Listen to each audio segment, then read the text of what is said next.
Imagine um mundo onde criaturas que desapareceram há séculos ou até milênios voltam a caminhar entre nós. Essa ideia, que parecia ficção científica digna de filmes como Jurassic Park, hoje está cada vez mais perto da realidade. Com os avanços da genética, da clonagem e da biotecnologia, cientistas do mundo inteiro estão estudando maneiras de trazer de volta animais extintos, desde o imponente mamute lanoso que vagava pelas tundras geladas, até aves como o dodô e o pombo passageiro, símbolos máximos de extinção causada pelo ser humano. Mas será que reviver espécies extintas é realmente possível? E mais importante, será que devemos fazer isso? Será exatamente isso que nós iremos ver aqui hoje. Eu sou o Pockey e o tema de hoje é animais extintos que os cientistas querem reviver.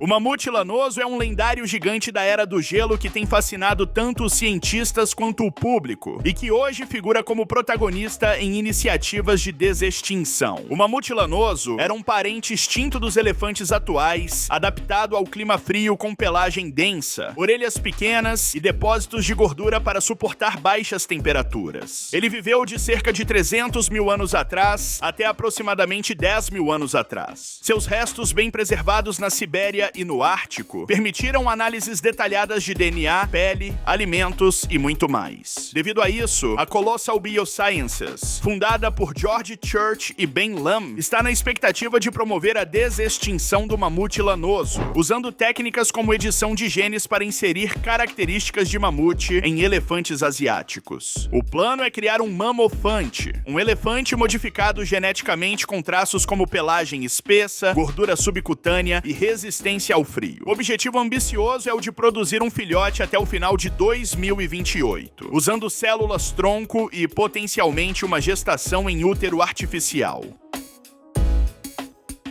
O tigre da Tasmânia foi um marsupial carnívoro extinto que lembrava um tigre ou um lobo, e que atualmente é objeto de intensas discussões científicas sobre desextinção. Sua extinção ocorreu principalmente por caça motivada por recompensas oferecidas por agricultores, juntamente com perda de habitat e doenças. O último exemplar morreu em cativeiro em 1936. A empresa Colossal Biosciences, que já trabalha com o mamute lanoso e outros projetos de desextinção, uniu forças com a Universidade de Melbourne e criou um laboratório com um investimento inicial de 5 milhões de dólares americanos. A estratégia envolve editar o DNA de uma espécie viva próxima, no caso, o Dunart de cauda gorda, um pequeno marsupial, para que suas células se assemelhem geneticamente às do tigre da Tasmânia, incluindo cerca de 300 modificações específicas. Segundo Andrew Pask, os primeiros filhotes híbridos poderiam nascer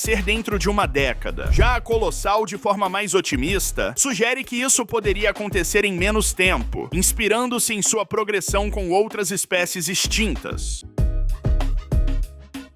O pombo passageiro foi uma espécie que já foi a mais numerosa da América do Norte e agora se tornou alvo de projetos de desextinção. Antes do século XIX, o pombo passageiro era a ave mais abundante da América do Norte, com estimativas que apontam entre 3 e 5 bilhões de indivíduos, representando até 40% de toda a população de aves da região. Esse declínio drástico ocorreu devido à caça comercial intensa, impulsionada pela demanda por carne barata e a destruição do habitat, com desmatamento acelerado. A combinação desses fatores levou à extinção da espécie no início do século XX. O projeto para reviver esse animal é liderado pela organização Revive e Restore. A ideia não é clonar o pombo passageiro original. Isso seria impossível devido ao DNA degradado dos espécimes. Em vez disso, genes-chave do pombo passageiro serão editados no DNA do pombo de cauda listrada, seu parente vivo mais próximo, para criar uma ave com traços semelhantes. A meta inicial era gerar os primeiros descendentes até 2025, mas o cronograma foi ajustado, sendo esperado para o período de 2029 a 2032 o surgimento de uma ave funcional em cativeiro, com possível reintrodução progressiva na natureza.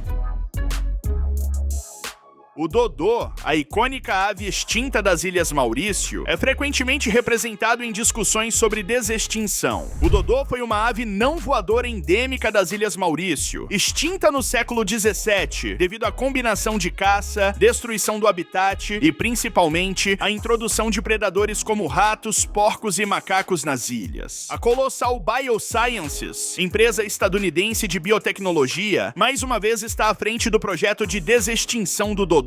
A empresa já obteve o genoma da ave a partir de DNA antigo de espécimes de museu. O processo envolve comparar o genoma do dodô com o do pombo nicobar, seu parente vivo mais próximo. Eles farão uso de células germinativas primordiais, PGCs. Em aves, essas células podem ser editadas em laboratório. No caso do dodô, PGCs provenientes do pombo nicobar seriam modificadas com genes do dodô. Após a edição genética, as PGCs modificadas seriam inseridas em embriões de galinha ou pombo, criando aves portadoras de DNA semi-dodô. A meta é que essas aves gerem descendentes cada vez mais semelhantes ao dodô, embora seja reconhecido que nunca será um clone idêntico. Porém, apesar da ideia interessante, a edição simultânea de centenas ou milhares de genes para recriar traços do dodô é altamente complexa. Além disso, o processo de transformação celular em aves via PGCs ainda é experimental e enfrenta limitações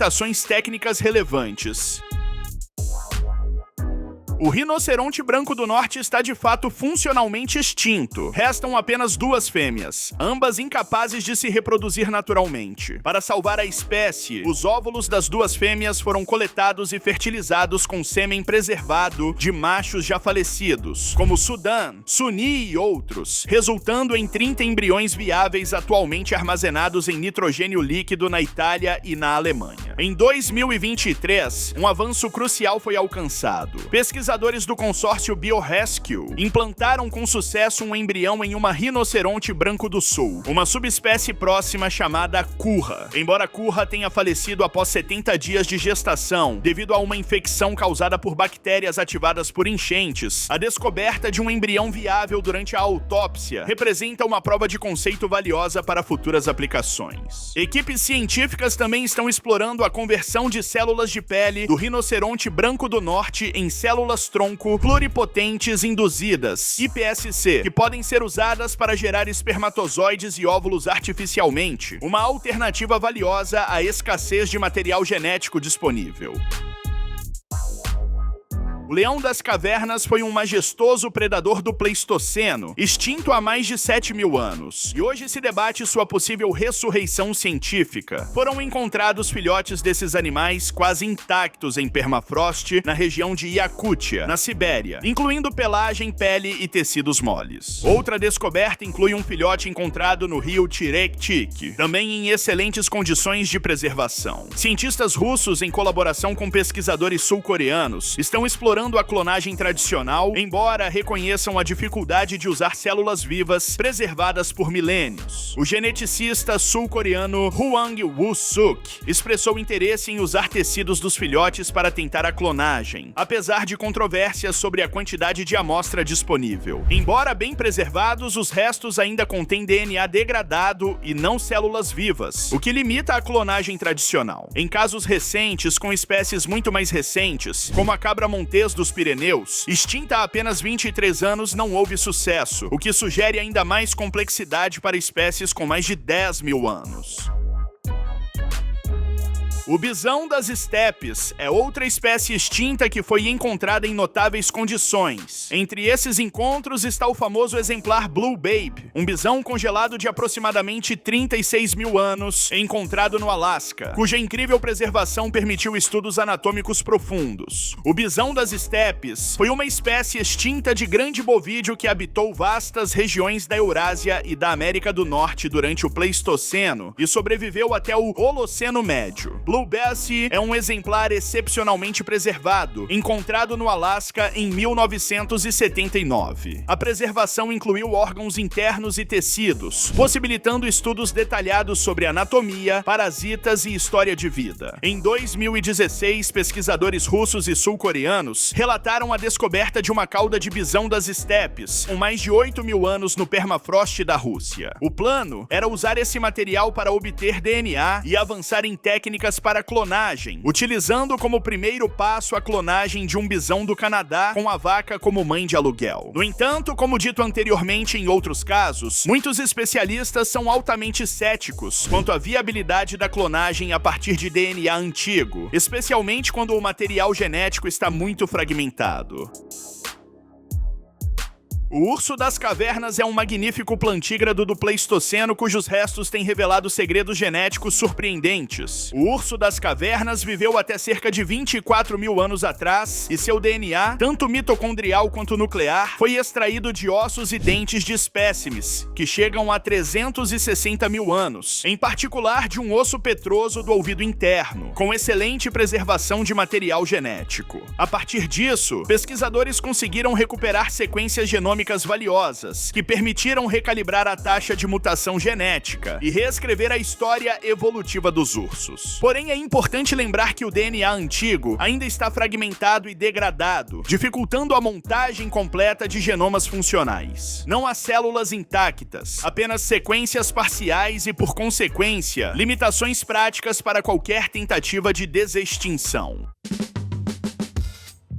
O periquito da Carolina era a única espécie de papagaio nativa do leste dos Estados Unidos da América. Vivia em grandes bandos e tinha uma vasta distribuição, desde o sul da Nova Inglaterra até o Colorado e o Golfo do México. O último exemplar em cativeiro, chamado Incas, morreu no zoológico de Cincinnati em 1918, e a espécie foi oficialmente declarada extinta em 1939. Sua extinção foi abrupta, impulsionada principalmente por ações humanas, destruição de habitat, intensa caça por causa de suas plumas usadas em chapéus e o hábito fatal de retornar a locais onde seus companheiros perdiam a vida, facilitando o abate em massa. Pesquisadores internacionalmente liderados por Carles Lalueza Fox sequenciaram o genoma completo da espécie a partir de amostras preservadas, com o auxílio do DNA da jandaia amarela como referência. O periquito da Carolina figura entre as espécies mais citadas em discussões sobre desextinção.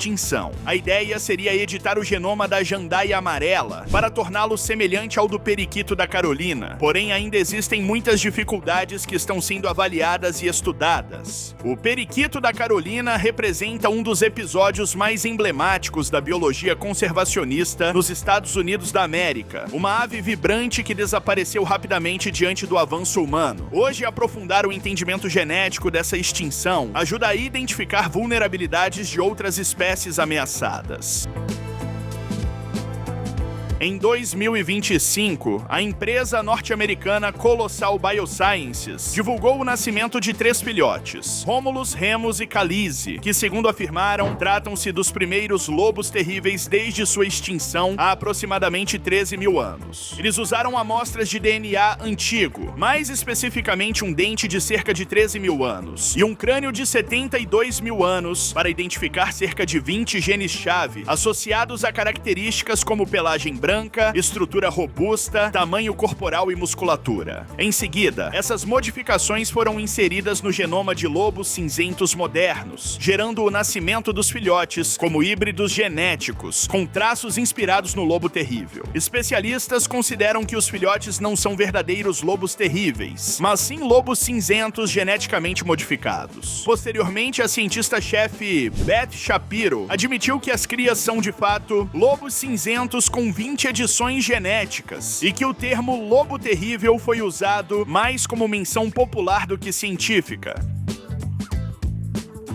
A emblemática preguiça de terra gigante, nomeada em homenagem a Charles Darwin, teve seu genoma mitocondrial sequenciado a partir de ossos de cerca de 13 mil anos, dos quais também foram obtidas informações de fragmentos nucleares. Esses dados confirmam que essa espécie divergiu dos atuais bichos preguiça de 2 dedos há aproximadamente 22 milhões de anos. Uma análise publicada na revista Science examinou o DNA antigo e mais de 400 fósseis, mostrando o quanto as linhagens linhagens de preguiças terrestres variavam em tamanho e forma ao longo do tempo. Como os métodos de desextinção, como a clonagem nuclear, exigem células intactas do organismo extinto, algo inexistente para preguiças gigantes antigas. A clonagem tradicional não é viável. Além disso, faltam amostras de tecido vivo e não há um parente vivo suficientemente próximo que possa servir como mãe de aluguel. A preguiça de terra gigante continua sendo um fascinante capítulo da megafauna pleistocênica.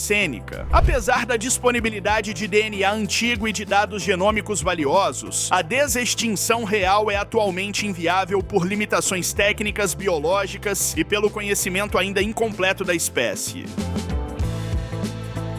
O tigre de Java ficou desaparecido da natureza, mas surpreendentemente voltou a ser assunto nas discussões científicas. O tigre de Java habitava a ilha de Java, na Indonésia, até os anos 1970 e foi oficialmente considerado extinto em 2008, devido à destruição do habitat e à intensa caça. Estudos genéticos de amostras de museu confirmaram que pertence à mesma subespécie, que incluiu o tigre de Bali e o tigre de Sumatra, hoje todos agrupados. Em 2019, um morador relatou ter avistado um possível tigre em Java Ocidental. Pegadas e um fio de pelo foram coletados. A análise de DNA identificou que esse pelo era fortemente semelhante ao de espécimes de museu, reacendendo a busca pelo animal vivo. Contudo, essas supostas evidências foram contestadas por problemas metodológicos e possíveis contaminações, gerando grande debate entre os especialistas. A possibilidade de que o tigre de Java ainda exista permanece um mistério intrigante, mas não comprovado. A alternativa mais viável no presente seria a introdução de tigres de Sumatra como substitutos ecológicos, enquanto se trabalha na restauração do ambiente original e se avalia cuidadosamente o impacto em ecossistemas já frágeis. O auroque, o imponente ancestral selvagem do gado doméstico, vagava pela Eurásia e pelo norte da África até sua extinção no século XVII. O auroque era um bovino imponente, considerado o maior mamífero terrestre da Europa no final da última era do gelo. Atingia até 2 metros de altura no ombro e podia pesar mais de 1 tonelada. Sua última população morreu em 1627, na floresta de Jaktorów, na Polônia. O animal era amplamente distribuído por florestas, estepes e planícies abertas e desempenhava papel central como engenheiro ecológico, moldando paisagens por meio de pastejo e trilhamento. Projetos como o Taurus Programme, liderado pela Taurus Foundation nos Países Baixos, visam recriar bovinos com características semelhantes às do auroque, por meio da seleção de raças primitivas de gado, que ainda carregam traços ancestrais. O programa começou em 2008 e já resultou em várias gerações desses tauros, com expectativa de lançar rebanhos robustos em áreas de reservas naturais na Europa. Esse é o vídeo, desse seu like. Beijo, falei, tchau.